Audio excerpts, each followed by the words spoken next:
Hi friends, Ayyanar துணையில் நாளைக்கு என்ன நடக்க போகுதுன்னு பார்க்கலாம். வாங்க வீடியோக்குள்ளே போகலாம். நம்ம சேனல் இன்னும் சப்ஸ்கிரைப் பண்ணாதவங்க சப்ஸ்கிரைப் பண்ணிக்கோங்க. நல்லவனை பார்த்துட்டோம், கூட்டிகிட்டு வர்றோம் அப்படின்னு சொல்லி சோழனும் சேரனும் வீட்டில் இருக்கிற நிலா கிட்ட பாண்டியன் கிட்ட சொல்லியிருப்பாங்க. அதனால வீட்டில் இருக்கிற நிலாவும் பாண்டியனும் ரொம்ப ஆவலாக பார்த்துட்டு இருக்காங்க. பாண்டியன் சொல்கிற நிலா கிட்ட, பார்த்தீங்களா, பல்லவனுக்கு இந்த விஷயம் தெரியக்கூடாதுன்னு தான் நாங்கள் இவ்வளோ நாள் சொல்லவே இல்லை. அவனை சொந்த தம்பியாக தான் நாங்கள் நினச்சோம். அதுவும் இல்லாமல் பல்லவன் இன்னொருத்தரோட பையன் அப்படிங்கிறதே நாங்களே மைண்ட் செட்லேருந்து எடுத்துட்டோம். ஆனால் இப்போ அந்த ஒரு ஃபோட்டோனால பாருங்கள் அவனோட மனசு எப்படி கஷ்டப்பட்டு போயிருச்சுன்னு. அவனுக்கு எவ்வளோ வேதனை இருந்தால் வீட்டு விட்டு கிளம்பி போக மாட்டா அப்படின்னு சொல்லி பாண்டியன் நிலா கிட்ட பேசிகிட்டு இருக்காங்க.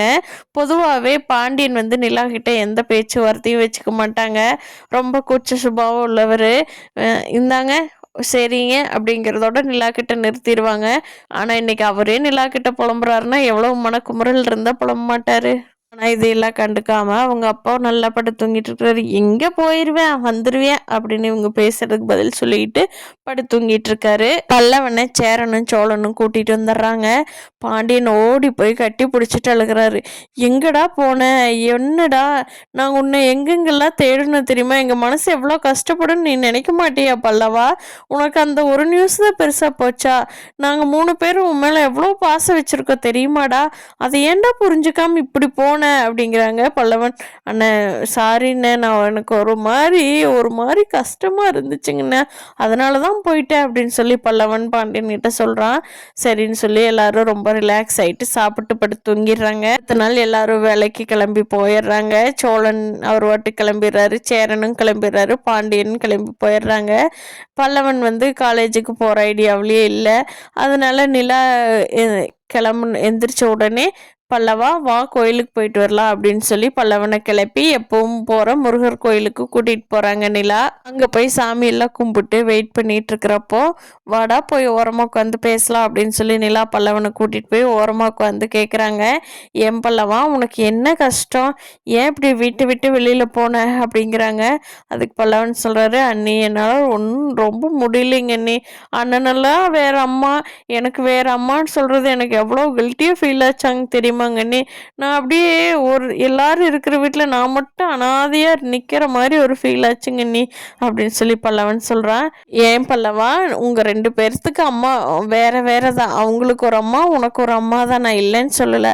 ஆனால் அப்படி ஒரு நாளாவது அவங்க 3 பேர் உன்னை பார்த்துக்கிட்டாங்களாடா அப்படின்னு எல்லாம் கேட்குறாங்க. அதுக்கு பல்லவன், இல்லை நீ நல்லா பார்த்துக்கிட்டாங்க என்ன அப்படின்னு சொல்கிறான்.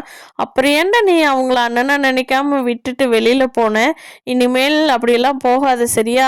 கூட பிறந்த தம்பியாக இருந்தால் கூட அவங்க இப்படி பார்க்க மாட்டாங்க. பாத்தியா, நீயே பார்க்குறீல்ல, சோழனுக்கும் பாண்டியனுக்கும் எத்தனை சண்டை வருது. ஆனால் அவங்க 3 பேர்த்துல யாராவது ஒருத்தராவது கூட சண்டை கட்டியிருக்காங்களாடா? இதை வச்சே தெரிஞ்சுக்கிறது இல்லையா அவங்க 3 பேர்த்துக்கும் மேலே எவ்வளோ பாசம் இருக்குன்னு அப்படின்னு சொல்லி நிலா கேட்குறாங்க. அதுக்கு பல்லவன், ஆமாங்க நீ, அது கரெக்டு தான். ஆனால் என்ன, என்னோட அண்ணனுங்க இல்லை அவங்க. அவங்கள எத்தனையோ கேட்டு தொந்தரவு பண்ணியிருக்கேன், எனக்கு எவ்வளவோ செலவு பண்ணியிருக்காங்க.